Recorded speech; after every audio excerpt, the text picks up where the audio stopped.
আমি চাই যে মোর এই রাস্তাটা তাড়াতাড়ি হয়। ভাই চাষ একটা বড় একটা গাড়ি আসলে উল্টিল, কোনো কিছুই নাই, একটা অ্যাক্সিডেন্ট যন্ত্রণ হতে পারে এই জায়গায়। এই মুহূর্তে আমি আছি টঙ্গীর প্রাণকেন্দ্র স্টেশন রোডে। তবে সবার আগে বলছি, ভিডিওটি বেশি বেশি শেয়ার করে দিন, হয়তো আপনার একটি শেয়ারে দুর্ঘটনার কবল থেকে বাঁচতে পারে মানুষ। আপনারা যে যে সড়কটি দেখতে পাচ্ছেন, এটি হচ্ছে ঢাকা ময়মনসিংহ মহাসড়ক। এই সড়কে প্রতিদিন গড়ে প্রায় লক্ষাধিক গাড়ি ঢাকামুখী হয়ে থাকেন। এই রাস্তা দিয়ে শুধু ময়মনসিংহ না, সাথে সিলেটবাসী, সেই সাথে উত্তরবঙ্গের যেমন রংপুর, দিনাজপুর, পাবনা, সিরাজগঞ্জ, টাঙ্গাইল, শেরপুর, নেত্রকোনা আরও বিভিন্ন জেলার লোক ঢাকামুখী হয়ে থাকেন। কিন্তু সড়কটি ভেঙে নিচে দিয়ে সুড়ঙ্গ তৈরি হয়ে গেছে। আমি যদি আপনাদেরকে কাছ থেকে একটু দেখাই, ভিতরে প্রায় 7-8 ফুট গর্ত হয়ে গেছে। রাস্তার যে পিলারটি দেখতে পাচ্ছেন, ওই পর্যন্ত চলে গেছে, ভিতরে মাটি সরে গেছে। আপনারা ভিডিওতে ভালোভাবে দেখতে পাচ্ছেন কি না অন্ধকারের জন্য ভিডিওতে খুব একটা বোঝা যাচ্ছে না, তবে আমি দেখতে পাচ্ছি নিচে কোনো মাটি নেই। আমরা আরও দেখতে পাচ্ছি, এই যে দেখুন, কেউ একজন খুঁটি গেড়ে লিখে রেখেছেন, অতি জরুরিভাবে জানাচ্ছি যে রাস্তার কাজ দ্রুত সংস্কার করে জনগণের চলাচলের ব্যবস্থা করে দেওয়ার জন্য প্রশাসনের দৃষ্টি আকর্ষণ করছি।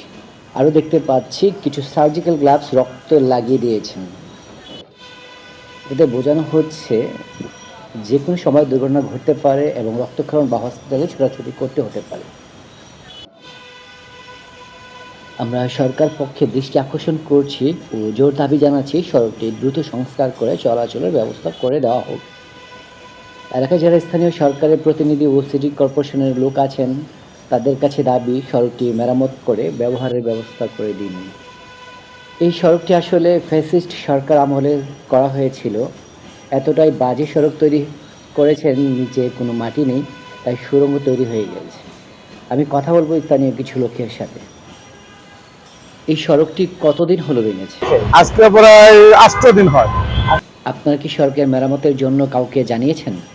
আমার ম্যানেজারে এই সেনা কল্যাণের পিছনে একটা অফিস আছে, এই অফিসে যে কমপ্লেন দিয়ে আছে নিজে।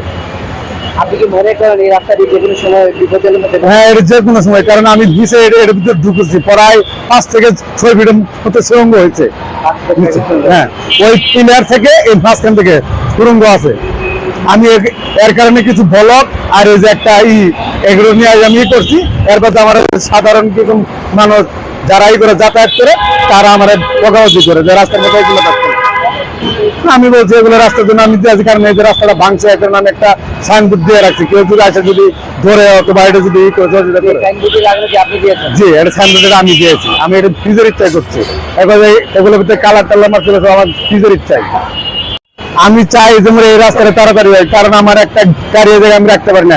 একটা গাড়ি আমার থাকে 2 মিনিট 1 মিনিট, একটা ট্রাক নিয়ে আসে দিয়ে ফট করে জায়গা ভাই চাষে একটা বড় একটা গাড়ি আসলে উল্টিল, কোনো কিছুই নাই, একটা অ্যাক্সিডেন্ট যন্ত্রণ হতে পারে এই জায়গায়।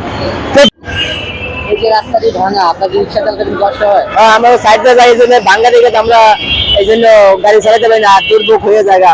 এই জন্য রাস্তাঘাট যদি এই জায়গাটা ঠিক করে কাটতে তাহলে সৌন্দর্য হইব, কিন্তু এই না জাম বেঁচে থাকে, সিগন্যাল দিয়ে যাওয়া যায় না, পুলিশের গাড়ি রেখে আরো জাম বেশি করে। যাই হোক, আপনারা শুনতে পেয়েছেন, সবাই এই সড়কের জন্য ভয়ে আছে। দিনের বেলায় যেমন, রাতের বেলায়ও যখন অন্ধকার নেমে আসে, তখন এই রাস্তায় গাড়ি চলাচল আরও রিস্কি হয়ে যায়। যে কোনো সময় কেড়ে নিতে পারে কারো প্রাণ। পাশে থেকে পরিবহন শ্রমিক সকলেরই জোর দাবি রাস্তাটা দ্রুত মেরামত করা হোক।